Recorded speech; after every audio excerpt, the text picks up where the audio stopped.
सर्वसामान्यांच्या हक्काचा आवाज जागर जनस्थान।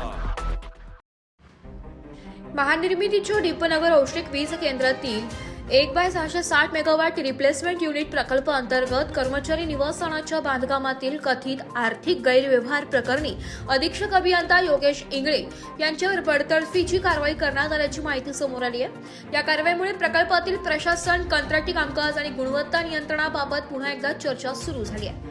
या प्रकरणाचा मुद्दा विधान परिषदेचे आमदार एकनाथ खडसे यांनी विधान परिषदेत उपस्थित केला होता।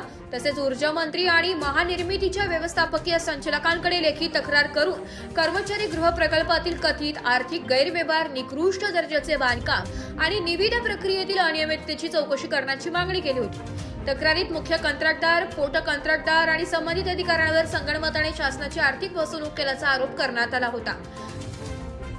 तक्रारीनुसार कर्मचारी निवासस्थानांच्या बांधकामात निकृष्ट दर्जाचे साहित्य वापरणे, जिप्सम प्लास्टरच्या कामात कथित अनियमितता, आरसीसी बांधकामासाठी आवश्यक असलेल्या स्टीलचा कमी वापर, डबल जाळीऐवजी सिंगल जाळीचा वापर, ग्रेनाइटच्या कामात अतिरिक्त आर्थिक लाभ घेणे, तसेच निकृष्ट दर्जाच्या खिडक्या, फरशा आणि पाईपचा वापर केल्याचा आरोप करण्यात आले होते।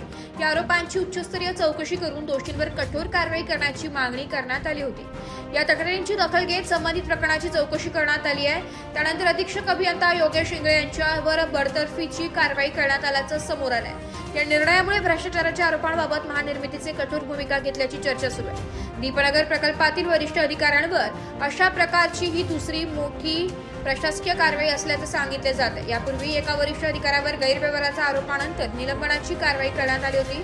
दरम्यान या प्रकरणाशी संबंधित इतर अधिकारी, कंत्राटदार आणि पोट कंत्राटदार यांच्या भूमिकेची सखोल चौकशी व्हावी, तसेच कर्मचारी गृह प्रकल्पाचे स्वतंत्र तांत्रिक व स्ट्रक्चरल ऑडिट करण्यात यावे अशी मागणी विविध स्तरातून होत आहे।